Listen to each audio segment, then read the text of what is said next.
Salut, c'est Nico, bienvenue dans cette vidéo. Alors chaque jour, je vais répondre à une question d'un étudiant qui m'a été posée sur les réseaux sociaux ou dans le sondage que j'ai mis tout simplement en ligne il y a peu de temps sur les réseaux sociaux. Alors la question aujourd'hui, c'est comment apprendre sur le long terme, ou autrement dit, comment ne pas tout oublier ce qu'on a étudié après un contrôle ou après un examen. Alors typiquement, ce qu'il faut savoir, c'est que le cerveau, il y a une règle de base en mémorisation, c'est que le cerveau a besoin de répétition. Si on ne répète pas ce qu'on a étudié ou si on n'utilise pas ce qu'on a étudié, c'est tout simple, le cerveau va estimer, va juger que ce qu'on a donné comme nouvelle connaissance ne sera pas utile pour le cerveau et donc il va les déposer comme ça dans les oubliettes de la mémoire, comme s'il y avait une corbeille de la mémoire, il va les déposer à l'intérieur.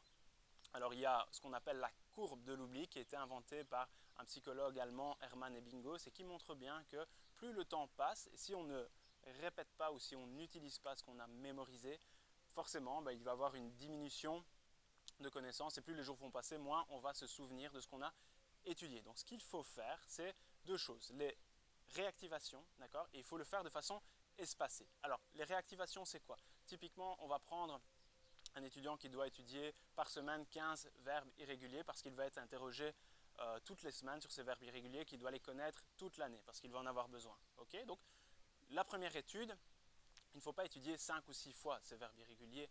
Ce qu'il faut faire, c'est qu'il faut faire une bonne étude, et étudier, ce n'est pas simplement lire ou écrire, d'accord? Étudier, c'est vraiment un travail cognitif intense, donc c'est mémoriser. Il faut étudier une bonne fois, et puis faire des réactivations, des piqûres de rappel. Donc on va étudier ces 15 premiers verbes irréguliers le jour 0, donc tout de suite, d'accord? On va faire ça par exemple l'après-midi. Le soir, on va faire une première réactivation. Donc on va se rappeler, on va se remémoriser, on va en fait tout simplement refaire un passage en tête de ce qu'on a étudié. Et ça, il faut le faire sans l'aide du cours. Donc ce qu'il faut faire, c'est tout simplement des questions-réponses. On demande à quelqu'un de nous interroger sur les verbes irréguliers. On peut le faire avec des cartes questions-réponses. On peut le faire aussi avec une application, par exemple, qui s'appelle Quizlet, qui est intéressante pour les réactivations.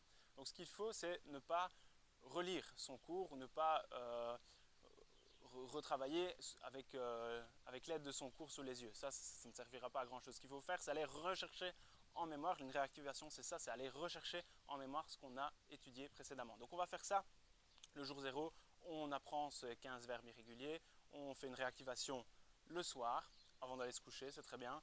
Le lendemain, donc J+1, on va refaire la même chose, on va refaire une réactivation qui est très très courte, hein, ça doit durer 2, 3, 4, 5 minutes maximum, ça ne doit pas prendre des heures, ça doit être très rapide.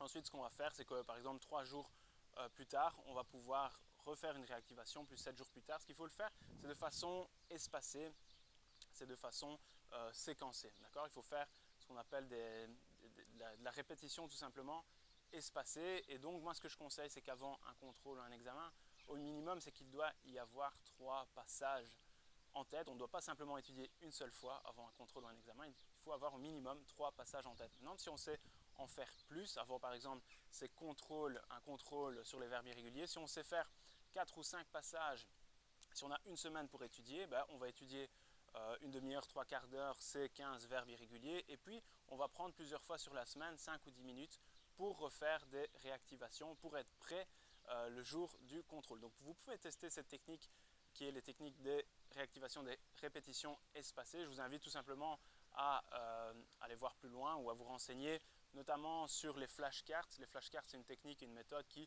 fonctionne très très bien aussi pour travailler tout ce qui est répétition espacée. Voilà, je vous dis à demain pour une prochaine vidéo. Salut!